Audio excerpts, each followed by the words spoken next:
భగవద్గీతలోని శ్లోకాలు నిర్విరామంగా పఠించడం తద్వారా మైసూరులోని శ్రీ గణపతి సచ్చిదానంద ఆధ్వర్యంలో అవధూత దత్తపీఠం ప్రతి ఏటా నిర్వహించే భగవద్గీత పారాయణం పరీక్షల్లో ఒక సాధారణ గృహిణి స్వప్న కనుమర్లపుడి గోల్డ్ మెడల్ సాధించడం కోదాడ ప్రాంతానికి గొప్ప గర్వకారణమని, ఆమె విజయం వెనుక భర్త రఘునాథ్ ప్రోత్సాహం కూడా ఎంతో ఉందని కోదాడ వాసవి క్లబ్ అధ్యక్షులు సేకు శ్రీనివాసరావు అన్నారు. గురువారం సూర్యాపేట జిల్లా కోదాడలోని స్వప్న స్వగృహంలో శాలువతో సన్మానించి మెమెంటో అందజేసి శుభాకాంక్షలు తెలిపారు. ఈ కార్యక్రమంలో కోశాధికారి వెంపటి ప్రసాద్, ఆర్సి బెల్లిదే భరత్ కుమార్, యాదా రాణి, వాసవి క్లబ్ యూత్ అధ్యక్షులు యాదా కిరణ్, వాసవి క్లబ్ సభ్యులు గరినె శ్రీనివాసరావు, కె రఘునాథ్ తదితరులు పాల్గొన్నారు.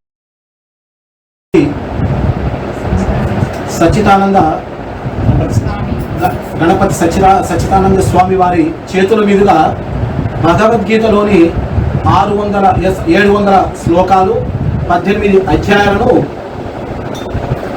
కంఠస్థంగా పారాయణం చేసి గోల్డ్ మెడల్ స్వామివారి చేతుల మీదుగా అందుకున్న సందర్భంగా వాసవి క్లబ్ ఆధ్వర్యంలో ఈరోజు ముందుగా కనుమర్లపుడి స్వప్నను మనం అందరం కూడా అభినందిస్తున్నాం.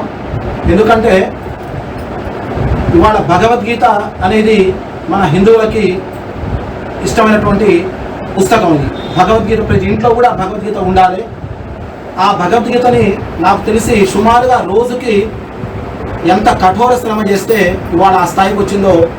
ఎందుకంటే ఒక 25 సంవత్సరాల క్రితం విద్యార్థిగా ఉండి తర్వాత మళ్ళీ ఈ ఒక సంవత్సర కాలం లోపే ఆమె, నేను చూశాను పేపర్లో కూడా, రోజుకి 6 నుంచి 7 గంటలు కఠోర శ్రమ అంటే సాధించాలనే ఒక లక్ష్యంతో సాధించినందుకు ముందుగా స్వప్నాన్ని మనస్ఫూర్తిగా వాసవి క్లబ్ కోదాడ తరఫున అభినందిస్తూ వారికి వారి కుటుంబానికి అమ్మవారి ఆశీస్సులు సదా ఉండాలని.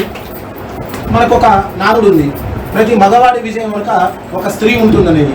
కానీ ఇక్కడ రివర్స్లో ఒక స్వప్న సాధించినటువంటి విజయం వెనుక మా బ్రదర్, మా మిత్రులు కనుమర్లపుడి రఘునాథ్ స్ఫూర్తితోటి స్వప్న సాధించింది అంటంలో అది అతిశయోక్తి కాదు.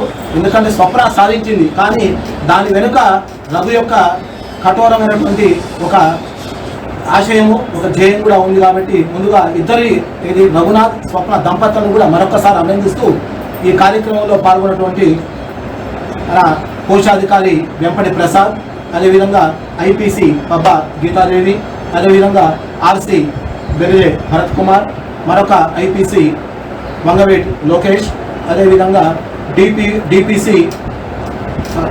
DPO Bandaru Srinivasarao, district incharges Oruganti Ramadevi, అదేవిధంగా యాదా రాణి, ఆర్ఈసి కొండూరు మాధవి, అదేవిధంగా youth club president Yada Kiran, Vasavi club సభ్యులు గరణే శ్రీనివాసరావు, పాల్గొన్నటువంటి ప్రతి ఒక్కరికి కూడా పేరు పేరున ధన్యవాదాలు ఇస్తూ ఈ కార్యక్రమాన్ని ఇంతటితో ముగిస్తున్నాం. జై వాసవి.